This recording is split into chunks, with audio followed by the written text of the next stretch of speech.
Hi there. Welcome to Game of Our Own, a podcast about women who work in sports. I'm your host, Jahaan Blake. I bring you stories of women who are game changers, incredible leaders, and trailblazers in the sports industry. You will get a behind-the-scenes look of how they navigated their journey, valuable lessons they learned along the way, and advice for high-achieving women just like you. I'm excited you're here. Let's do this. So tell me, what are your goals? Do you want to work in a baseball operations department for a major league team? How about as legal counsel? My next guest does both as the San Diego Padres Associate General Counsel and Baseball Operations Compliance Officer. I know, it's a long title and I love it. I'm going to say it one more time.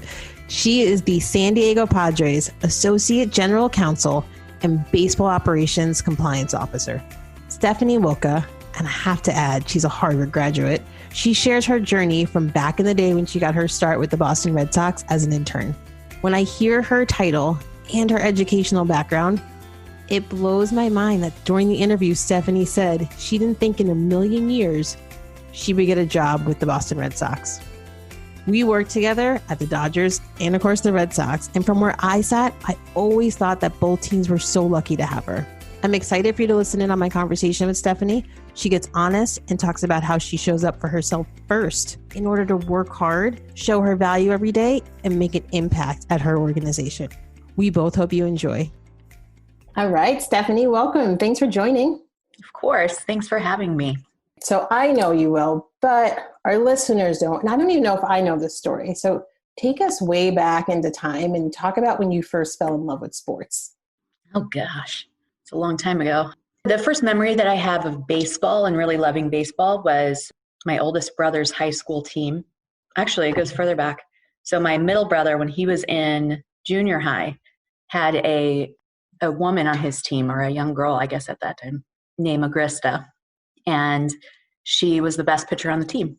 And I remember running around the field and always, never watching a game when you're, 7 years old, knowing that she was there, knowing that she was one of the best players, and sort of just being in the presence of that at all times. I think that's when it began. I also played, but then, keeping score at their high school games when my brothers got older, sitting up above the snack bar, working the scoreboard in the outfield. So it really, sort of classic growing up with older brothers, childhood at a baseball field. Wow. So wait, at what age? This started around 7. Agresta, wherever you are, that's amazing that it's your love of sports.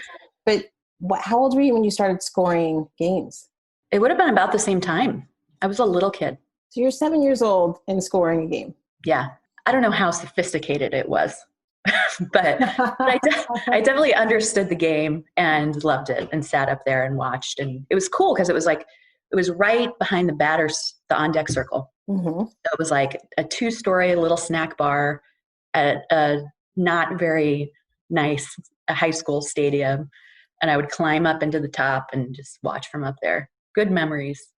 I love that. How did you make that transition? When did you realize, okay, I love baseball, right? I love scoring games. I love watching Agresta and my family, my brothers play baseball. I love the game. Okay, I want to work in sports. When did you make that transition? I think it's part of the natural progression of, every college student, you show up and you think you know exactly what you intend to do.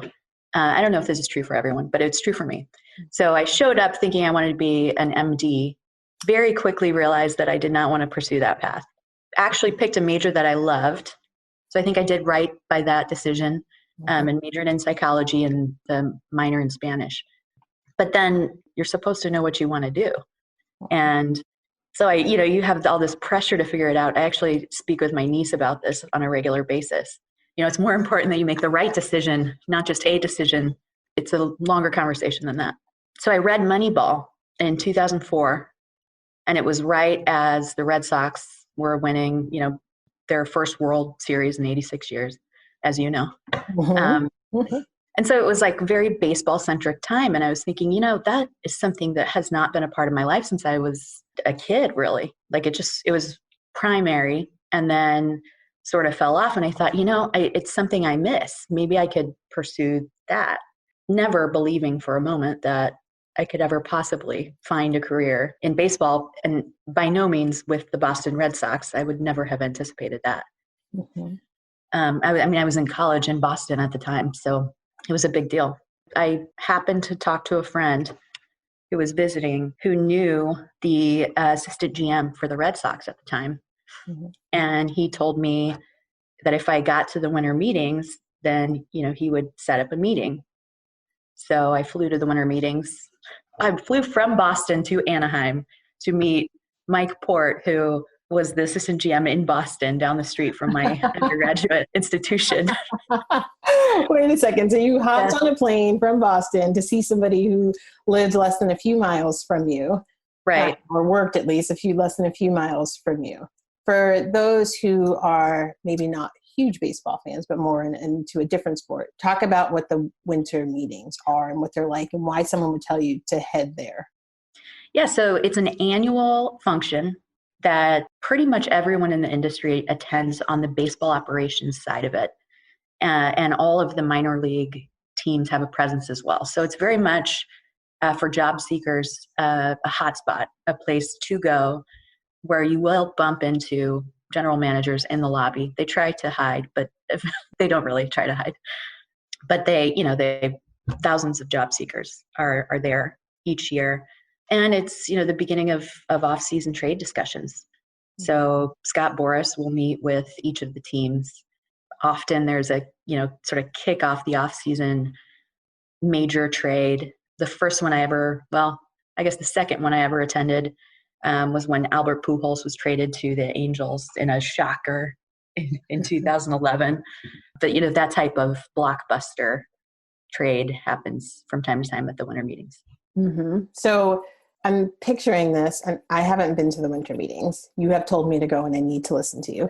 So for job seekers who want to go, you're in baseball ops, and we're going to talk a little bit more about that. But would you recommend anyone go, or somebody who really wants to focus on baseball ops? And what should they be prepared for if you're going to the winter meetings? Because is it a job? It's not a job fair per se.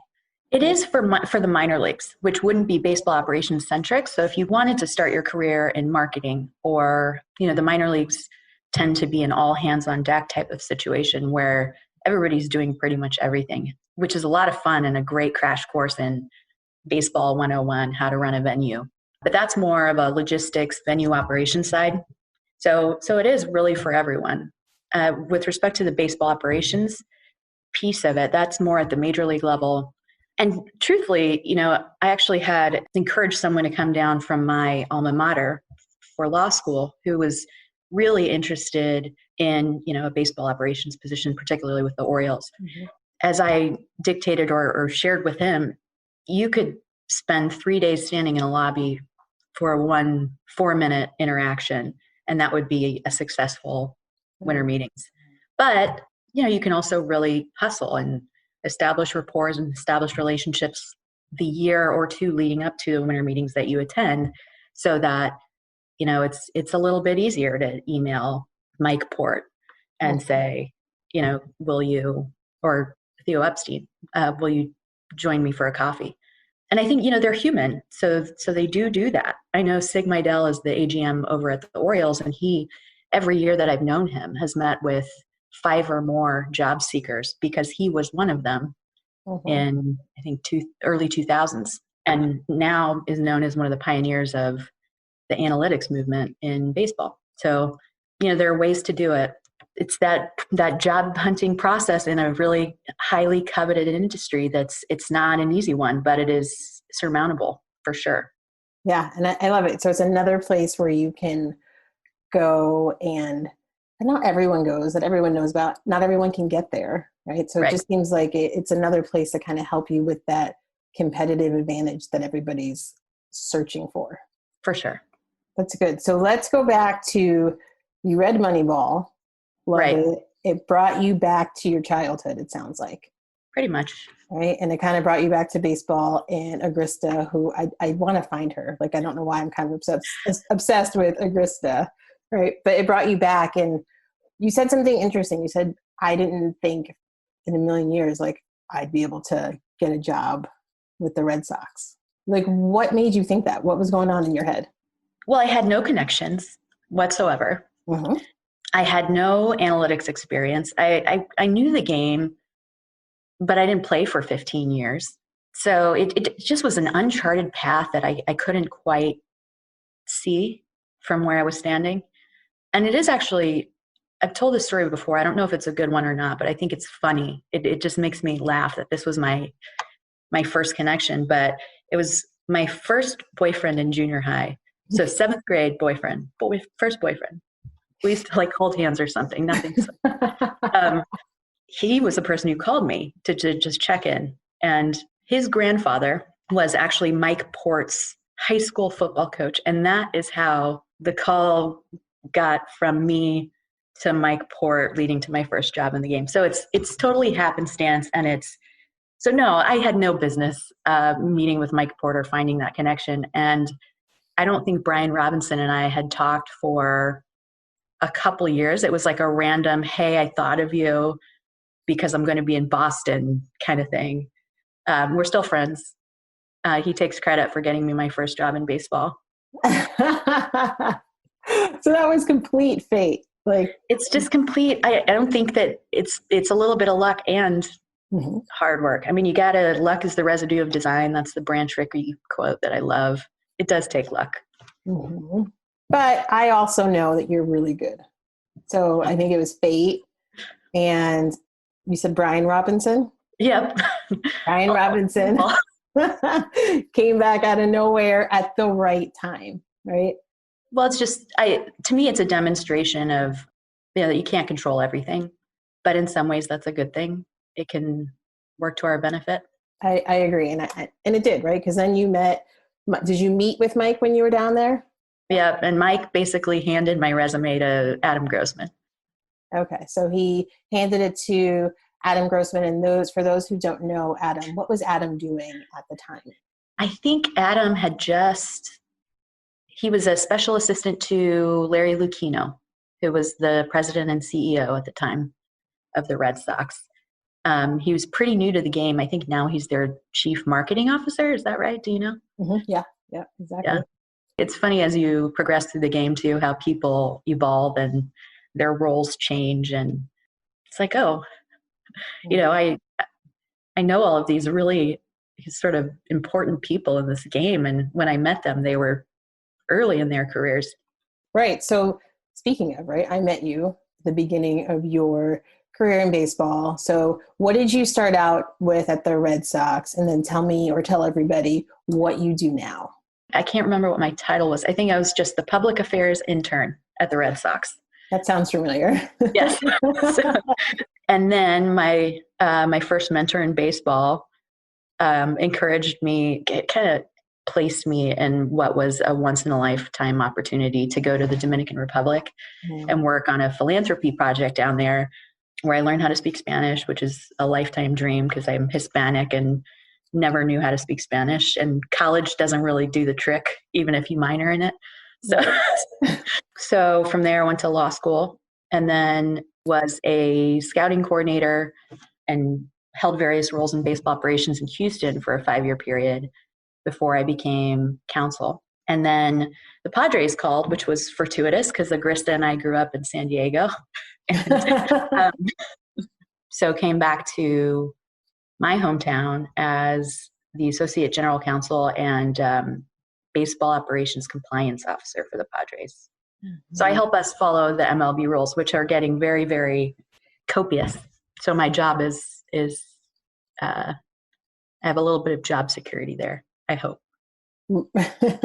I think you do. So, okay. So say your title one more time. It's Associate General Counsel and Baseball Operations Compliance Officer. Yeah. All right. That's a big title. I need to shorten it. It's too long. No, I like it. It sounds very official. Yeah, I like it. So, all right. So you got your foot in the door. You went from a few teams, right? Which is everyone knows, right? That's very common in sports. As you move up, you go from, it's very common to move from team to team. And then now you're at the Padres with the amazing title. It's very competitive, right? It's just, it's the nature of the game. It's the nature of the business. It's a business we've chosen. It's competitive. So how do you bring your value every day and show what you're made of every day? That's hard to do for anyone. It really is. I mean, I think you have to love what you do. That helps. It's a lot easier to show up and work hard when you love what you do. I think it also helps when you like the people around you, especially when you're working all the time, and as we all do in sports.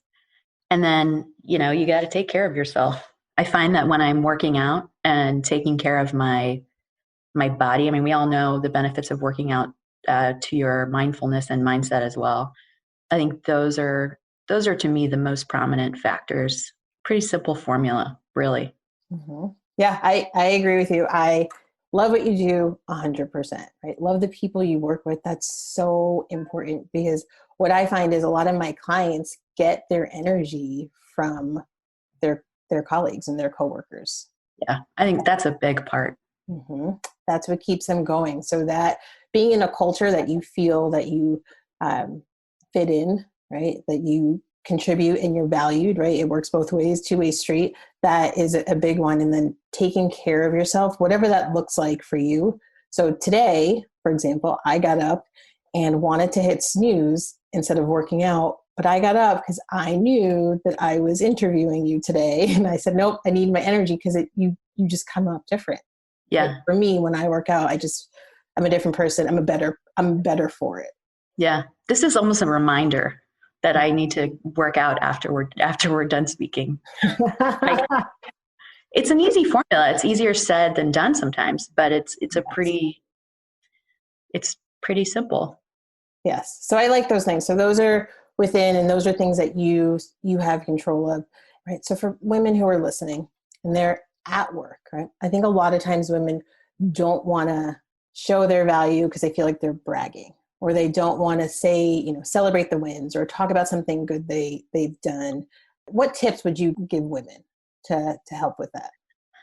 I think there are two styles, and a lot of the reading that I've done recently or in the last couple of years, a lot of the reading that a lot of us have done as women in business, it's about having an assertive nature, being willing to speak up, and sort of in the same way our male colleagues more typically do. I find my personal style is a little bit different. The way that I tend to operate is to, certainly speak up when I need to, but I think more importantly, having the trust of the people around you when they know they can trust you, both in my position as a legal opinion, but also as a person. So there's a level of not complete transparency, but some transparency there. That is how I think I find my credibility. Mm-hmm. So I know that's a little bit different than a lot of the advice that circulates, but that's been my style. It's what works for me. So your go-to is showing your credibility is the trust. Right? Yeah. When people know they can walk into your office and trust that you'll either hold something in confidence or that you'll give them good advice. Mm-hmm. I think that has worked for me more than pounding a table in a meeting. It takes a little longer, but once you have that rapport, I think people in the room want to hear what you have to say if they know what to expect from you. Mm-hmm. And so it's less about the delivery than it is about that backdrop. Mm-hmm. I love that. So starting with trust, that really builds the foundation. Right? I think so.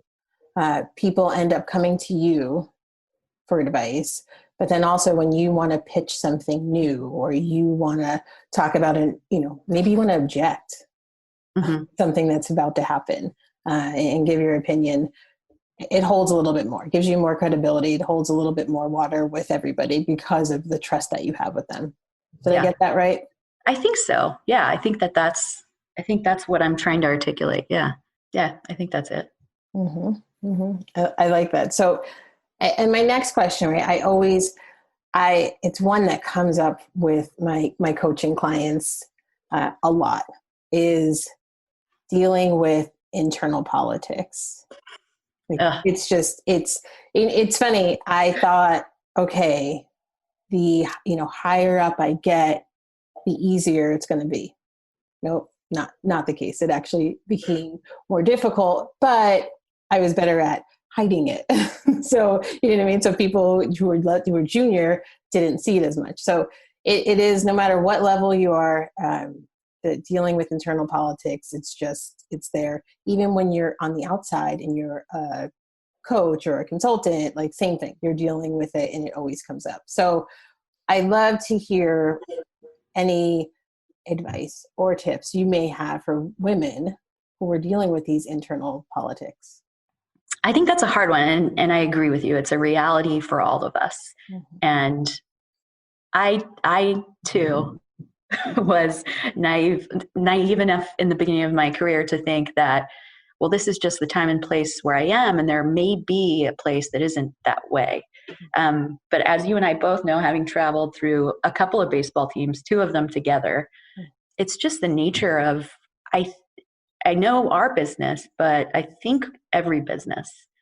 I mean, I think once you acknowledge that that's the reality and that there's no changing it, and that you just have to be pragmatic and not take it personally. You know, there are executives who snap at their employees. I've been snapped at in my career. And you think, how are people capable of doing that in an office? Who's holding them accountable for that type of behavior that seems so inappropriate? But they may be the boss, and nobody's perfect. And it's something that I've learned to accept.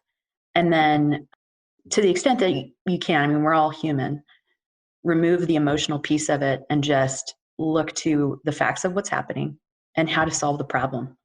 That is exactly right. And I don't know about you, but I wish early in my career, someone told me what it meant to not take it personal. Mm-hmm. Oh, can you tell me? Yeah. Well, I think you just articulated, right? Like it's just pausing and just taking out the facts. Yeah. And then, okay, what's the problem? What is my solution? Just, that's it, right? As long as you're being treated well, right? Yeah. You're not in a hostile work environment, then I know personally, I'm very, I'm sensitive, and I love that about me. It makes me who I am. So when somebody does do something like snap, it's like, okay, this isn't about me, this is about them. Yeah. So how do I take, okay, what is actually the problem? And then how do I help be a part of the solution? Right. Right. And I think, and so I think you nailed it, because I was something that I didn't have early in my career, and it was challenging. And as soon as I learned that, it was a game changer for sure. And you're saying, you're sensitive and you like that about yourself. I feel the same way. And one of the things that I think one of the reasons that it's so important to extract those facts and just be part of the solution is because there have been eras of my career, like earlier in my career, I remember wasting time on the emotional part of it, or the worried part of it, or the fear, or whatever it caused in me about job security, or whether I was good enough, or whatever, insecurity it created that I dwelled on for the next 20 minutes or afternoon, was preventing me from being part of the solution. Mm-hmm. And so you really just, it's one of those, it's like telling yourself to get up and work out because it's better for you. Mm-hmm. You have to tell yourself to take the emotional piece out of it and just be pragmatic. Mm-hmm. And I don't know about you, but it was a daily practice, mm-hmm. right? So I didn't wake up one day and say, this is what I need to do. It was, when I do this, I feel better, right? Like I feel like a better version of myself. I'm bringing more value to the table when I do this, and this meaning removing the emotion and just pulling out the facts.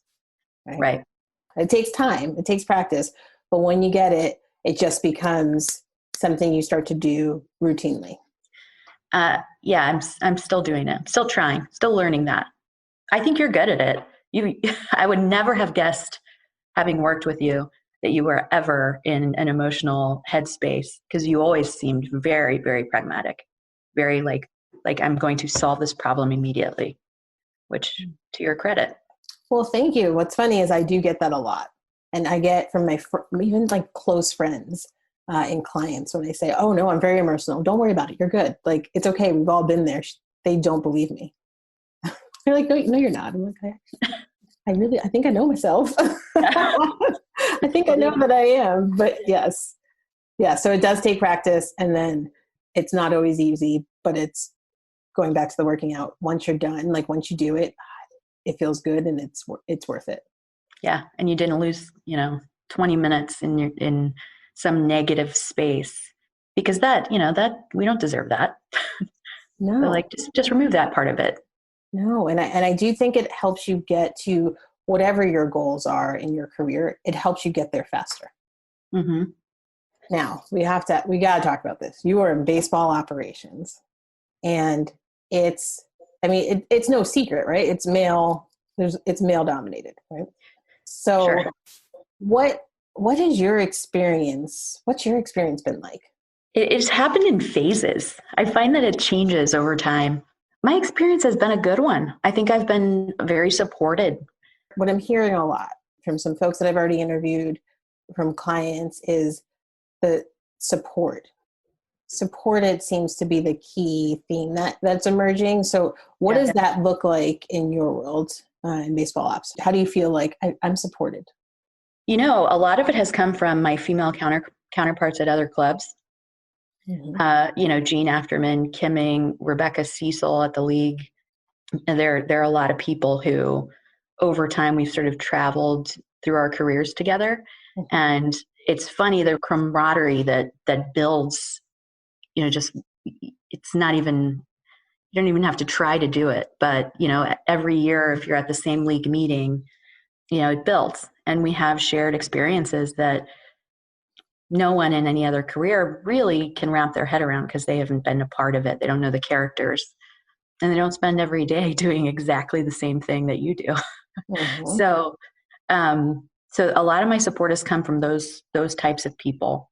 But to be fair, I think many of my mentors and the people who have given me the most support throughout my careers have been males, and they've been males in senior executive positions. So Charles Steinberg, who was both of our bosses in Boston and LA for a time, Jeff Luno at the formerly with the Astros, and now the ownership at the Padres is an extraordinary support system for me, which is unbelievable. And if you had told 21-year-old Stephanie that would ever come out of my mouth, I would have been shocked. But also, I have a female boss now who's a wonderful support system. So I think you surround yourself with good people.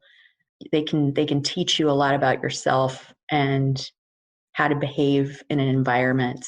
I learn a lot by watching the people I'm surrounded with who I respect. So I think that's the biggest thing.